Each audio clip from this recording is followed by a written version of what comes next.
Good morning, all of you. Today we will study science. Our new chapter has started. Chapter number 7, Human Skeleton and Muscles. आदमी का कंकाल तंत्र और उसकी मांसपेशियां। तो चलिए शुरू करते हैं। स्केलेटल एंड मसल सिस्टम क्या होता है?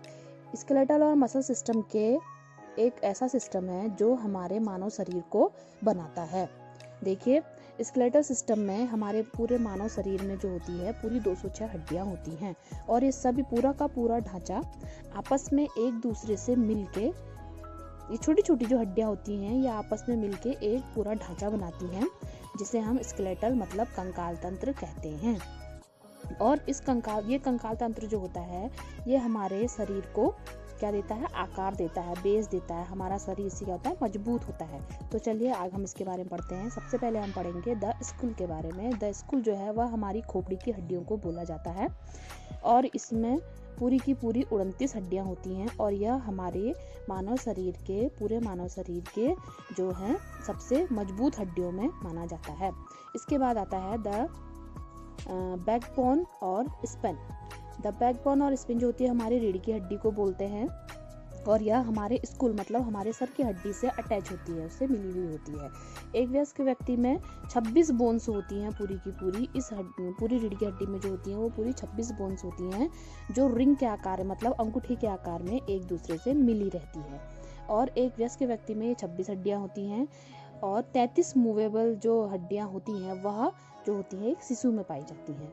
उसके बाद हमारा आता है द रिब केज मतलब पसलियों का ढांचा। जो हमारी पसलियां होती हैं उसे रिब केज बोला जाता है और वह इसलिए बोला जाता है क्योंकि यह इसका आकार जो होता है एक पिंजरे की भांति होता है और यह हमारे अंदरूनी जो मसल्स है जैसे हार्ट, लंग्स और रिब केज जो है हमारे लंग्स को और हमारे हार्ट को सुरक्षित रखता है। उसके बाद आता है द लिम्स। द लिम्स जो होती हैं वह हमारे हाथ और पैरों की हड्डियों को कहते हैं क्योंकि यह हड्डियां जो होती हैं हमारे मानव शरीर में सबसे लंबी हड्डियां होती हैं। अगर कोई आपसे कभी कोई पूछे कि मानव शरीर में सबसे लंबी हड्डियां कहाँ पाई जाती हैं तो आप उसका आंसर दे सकते हैं हाथ और पैरों की हड्डियां। अब हम देखेंगे कि हमारा जो स्केलेटल सिस्टम है वह उसके फंक्शन क्या काम करते हैं। हमारे स्केलेटल सिस्टम का सबसे मेन उद्देश्य जो होता है वो होता है हमारे शरीर के अंदरूनी भागों को सुरक्षित रखना। इसके माध्यम से मानव का जो शरीर होता है वह चल फिर सकता है और मजबूत होता है और इसका सबसे महत्वपूर्ण कार्य होता है हमारे शरीर को मजबूती प्रदान करना।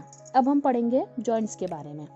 सबसे पहले जो जॉइंट्स मतलब एक दूसरे से मिलके जो बने रहते हैं। सबसे पहले हम पढ़ेंगे बॉल एंड सॉकेट जॉइंट्स के बारे में। बॉल और सॉकेट जॉइंट्स जो होते हैं वो हमारे कुल्हों में, हमारे कंधों में पाए जाते हैं, जैसे कि हम उनको गोल गोल इस तरीके से घुमा सकें। ठीक है।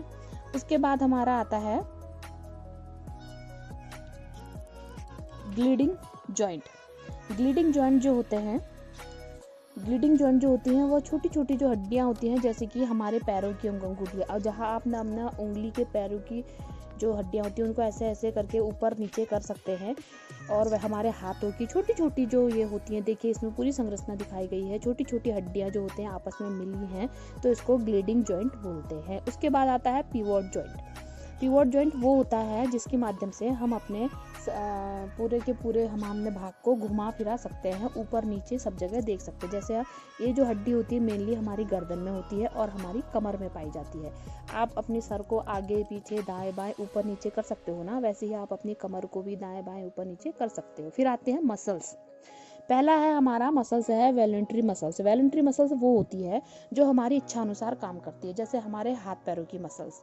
हम अपने हाथ पैरों को अपनी इच्छा अनुसार चला सकते हैं, ऊपर नीचे कर सकते हैं, हम अपने पैरों को जब मर्जी चाहे तब ऊपर नीचे हिला सकते हैं, तो ये इसको वॉलंटरी मसल्स कहते हैं। उसके बाद आता है इनवॉलंटरी मसल्स। इनवॉलंटरी मसल्स वो होती है हमारी इच्छा के मतलब हमारी इच्छा चाहे हो चाहे ना हो लेकिन वो अपना कार्य करते रहती हैं। उसके बाद जो हमारा आता है वो आता है कार्डिक मसल्स। कार्डिक मसल्स वो होती है जो हमारे ऑटोमेटिकली काम करती है। इसको काम करने के लिए किसी की इच्छा की जरूरत नहीं होती है और इसे हमारी लाइफ लाइन भी कहा जाता है। कार्डिक मसल्स जो होती है वो देखिए इसमें दिखा रखा है इसमें कि वह हमारे पूरे जो दिल को होते बाहरी दिल को पूरा का पूरा कवर करे रहती है, हमारे हार्ट को पकड़े रहती हैं।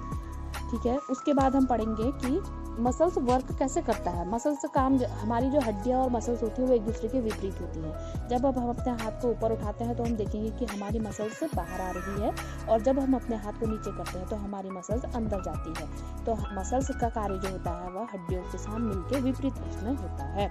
उम्मीद है आपको समझ में आया होगा। Thank you.